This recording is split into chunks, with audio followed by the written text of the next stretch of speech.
This is Jay Will. Welcome back to Factually Opinionated. We back on here because I was talking to my homeboy KD, and he proposed a interesting topic.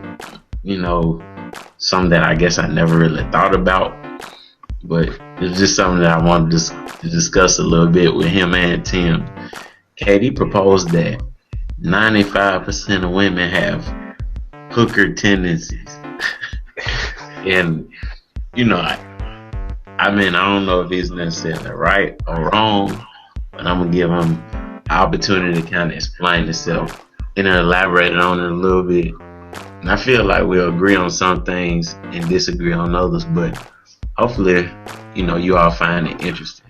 KD, why do you feel as though 95% of women have hooker tendencies? Elaborate on that a little bit for me. Well, first I'd like to say, ladies, don't kill me. If you think about the way that women are and the way that the world makes them be, sex is what they're selling. Whenever they wear their workout clothes or yoga pants or pencil skirts to low cleavage shirts, they're selling sex. And the reason why they're doing these things is because they know that men will buy sex. The number one selling thing in America is sex. It's not drugs. I don't know if y'all knew that. But anyway, even in a marriage, women do things for their husbands because they know that they will be able to get the things that they want. That may not necessarily be money, currency, but it may be, I know I'm going to get these new drapes. I know that I'm going to get this new refrigerator, but first I got to lay it on him so that way he can, be more inclined to get this for me when I know that it's out of season to get it. And when we get married, the first thing that people talk about is the honeymoon. Why do you think they talk about the honeymoon? It's not for the trip. Hell, some people don't even go anywhere. They're just talking about the sex. They like this, bro. You just bought that cow, so now the milk is free. You just got it. So they know that the sex is available. They know that you're about to do things with this particular woman, speaking in the marriage, for forever, and she's gonna do things to entice you so that way she can get things. And that's why I say hooker tendencies. But in the same breath, I can say 100% of men are tricks, meaning that they will do whatever it takes to get sex from the woman. That if that means buying new drapes or a new refrigerator or getting a new bedspread. That's why I say 95% of women have hooker tendencies. I want to jump in real quick. I agree with KD.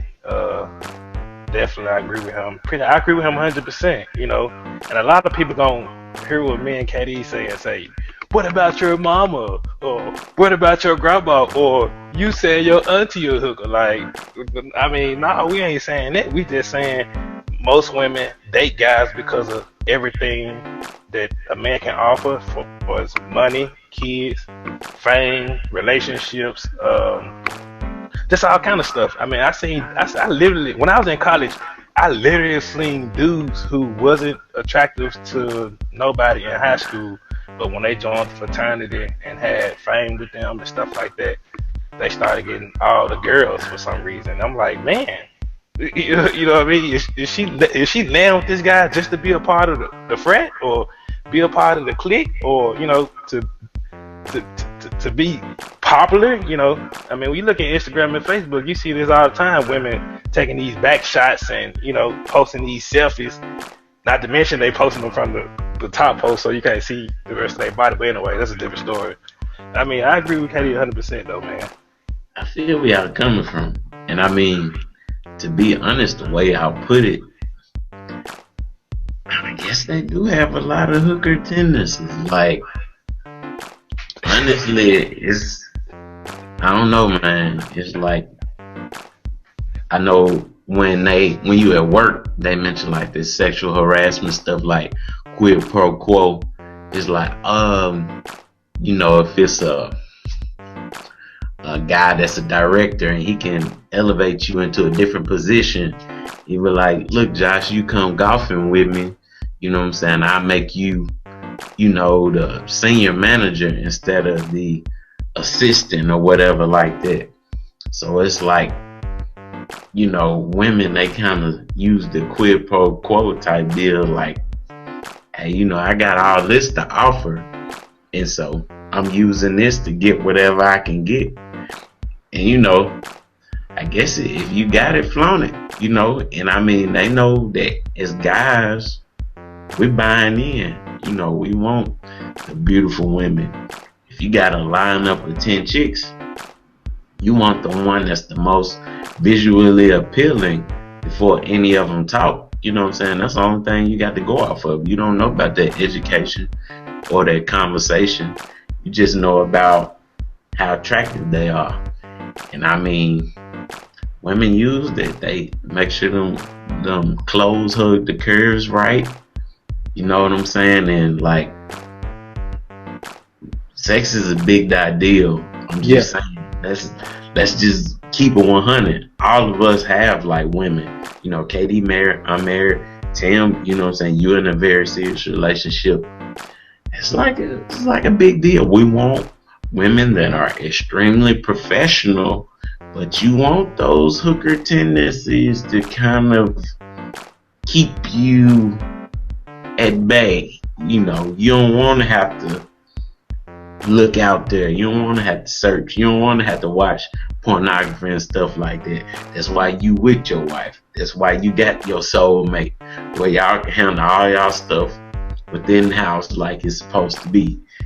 So it's like you want to be able to have fun with your partner. So I mean, some of the hooker tendencies is not even a negative thing.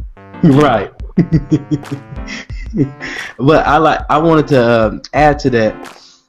If you, for those who are still skeptical at this point, if you think about it, in a marriage, if you're in a committed relationship, the first thing, whenever you upset your partner or your wife, the first thing she say is, "You're cut off. You ain't getting none of this. Don't worry about it. Don't worry about it. I know. Watch. Just keep on watching, and you gonna see." You want me to tell you why they do that? Because they know that that's what is gonna feed. I told you to get out there and clean them gutters, and you ain't done it. You a procrastinator. Don't worry about it.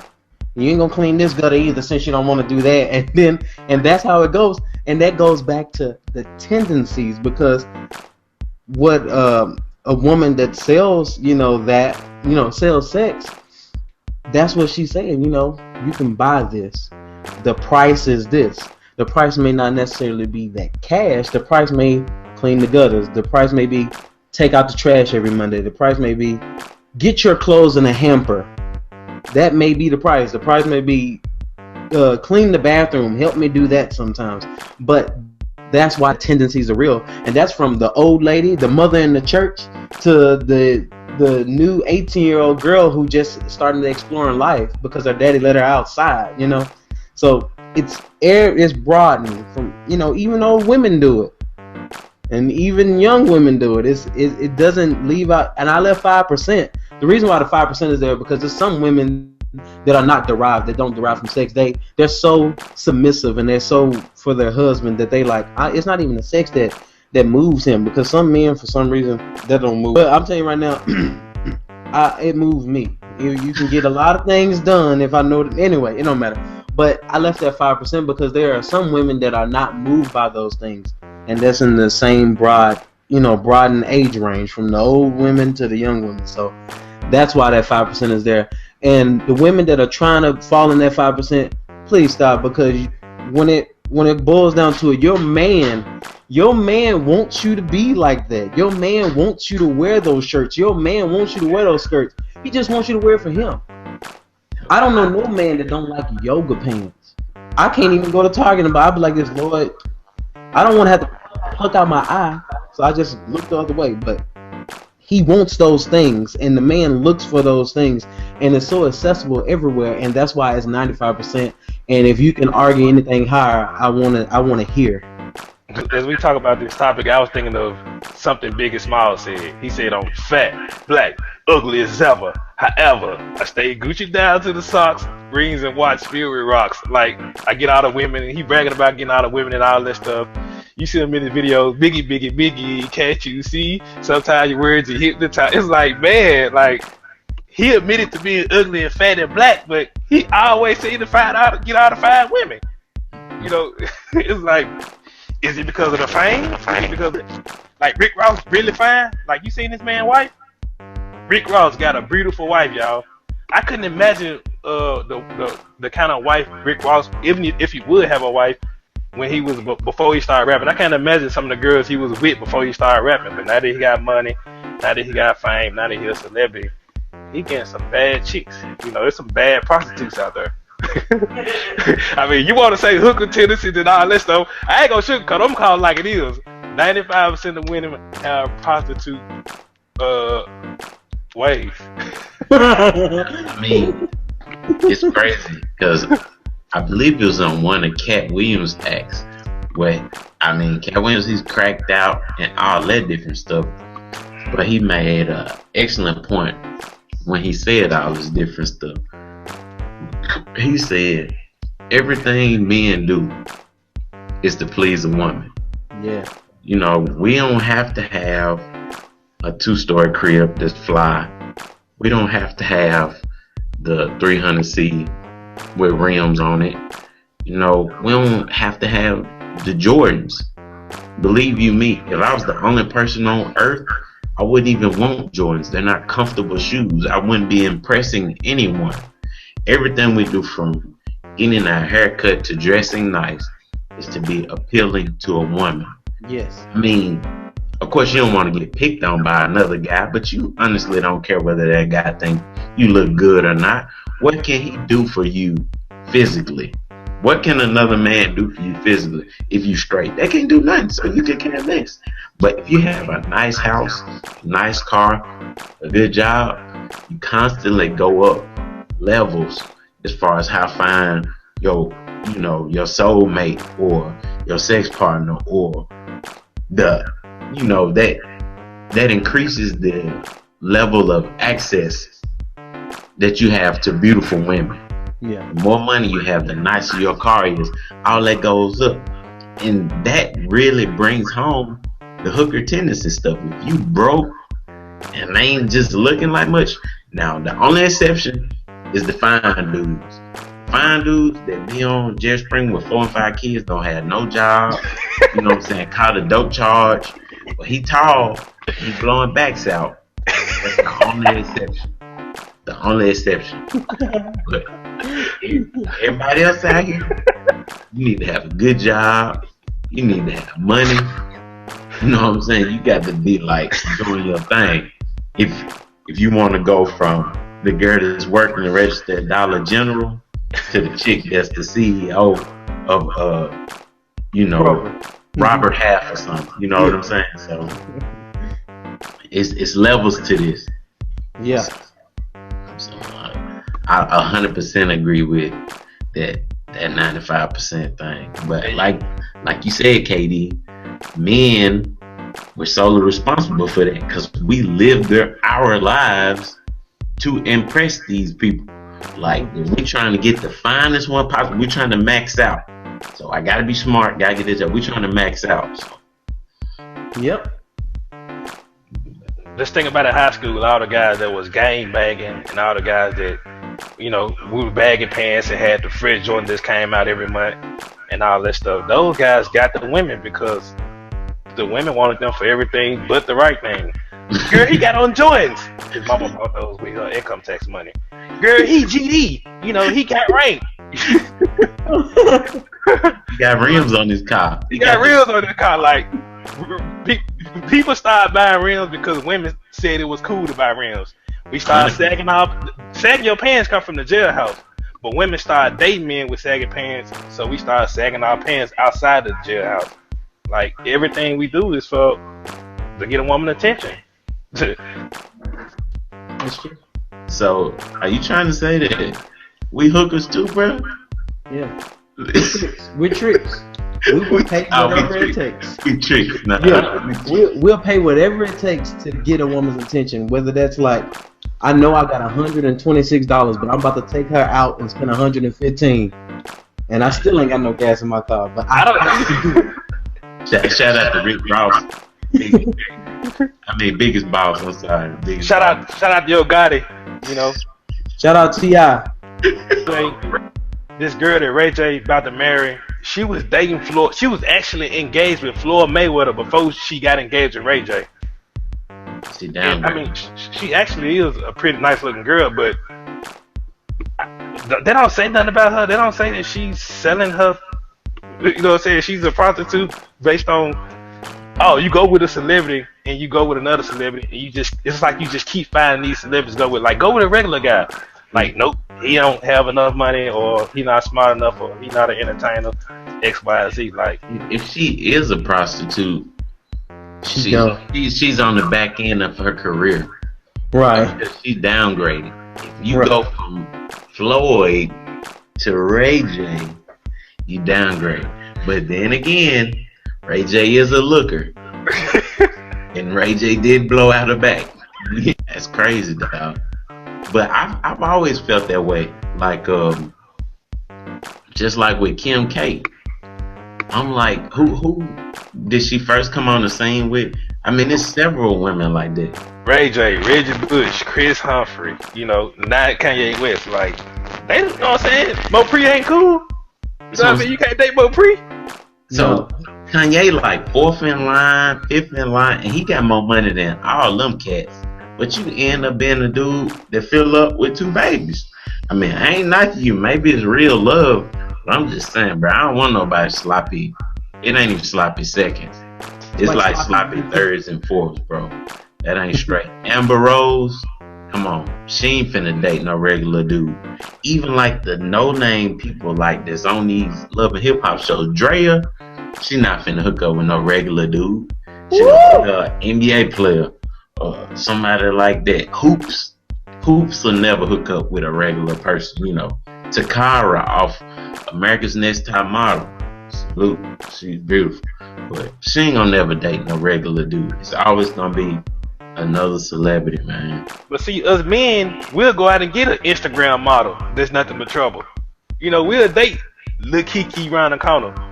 You know, Chad Ochocinco and people like Plies, they real deal date hood women. Like, they don't want celebrities. Like, I'm good on the celebrities. I'm good on the big name models. Give me Lil Kiki from the hood. It's all about that thing, boy. It's all about that thing. I'm gonna ask y'all something though. It made me think of like a question for y'all. Do you knock the chicks that say you went to high school with that were like beautiful, or they always had a beautiful face, but you knew like it was gonna take them a second to just like fully fill out? They were in like crazy shape in high school, just hadn't like their curves hadn't hit the right spot, but you knew like, man, when they become a grown woman, after they had their first child, they gonna be ridiculous. Like, do it make you feel some type of way, or do you hold it against them if they like go all out and like, I ain't even gonna go to school, no nothing like that. I'm just gonna get bread and I'm gonna put all my money in clothes, get my weave whipped, and I guarantee you I'm gonna pull a baller. I'm gonna get these second row seats at the NBA games. I'm gonna get these 7-inch heels with these tight leggings. It's gonna make all my curves pop, and I'm gonna have my makeup laid. And I know if I go to enough after parties and all-star weekends and have season tickets at all these New York Knicks basketball games and all that, eventually I'm gonna pull one of them players. I'm gonna rub shoulders with one of them, and I'm gonna mess around and get pregnant by one of them. Do you hold that against that chick that went to Tresvant High School that ended up being that chick, or went to Fairwear High School and ended up being that chick? Or do you be like, kudos to you, you didn't go to school, but you played the game right? No, I'm like, look, I wish I can figure out a way to make that much money in that much time. But see, the thing is, in reverse roles, that doesn't happen because a man can't do that. Like, not a lot of men now. If you're a sex symbol, that one dude, the tall, light skinned, blow out back. Yeah, but I'm saying if you're a sex symbol, you can do that. You know, go to where all the women are. But where are all the women? We know where all the men are. The men are at the games. The men are at the parties. The men are at the bars. But where are all the women? I'm talking about the women that can afford to take care of a man. You know, like, what would you rub shoulders with Oprah Winfrey? Because you couldn't get invited to there if you went to church. Laverne High or Fairway. Like, you couldn't get invited to that thing. But see, she can get invited to them things. So, oh, my girl, don't worry, my girl know that hairstyler from Atlanta, Georgia, and he gonna get me into that party. But we can't get into certain things like that. I have friends that went to the NFL, and I still can't get into their parties, and I know them like, what's up, bro? Can you get me in that party? Nah, bro, it ain't even my party. Because it's like it. In reverse roles, a man couldn't do that most of the time and get a woman, because that's not what women are seeking. Women are not seeking only sex. Men are seeking only sex. So we're visual people. We like, when we see that one girl from Tresman with the tight leggings and the hair and the nice body and maybe a couple of tattoos and some glasses, you're like, ooh wee, hello, how you doing? And then of course, there you go.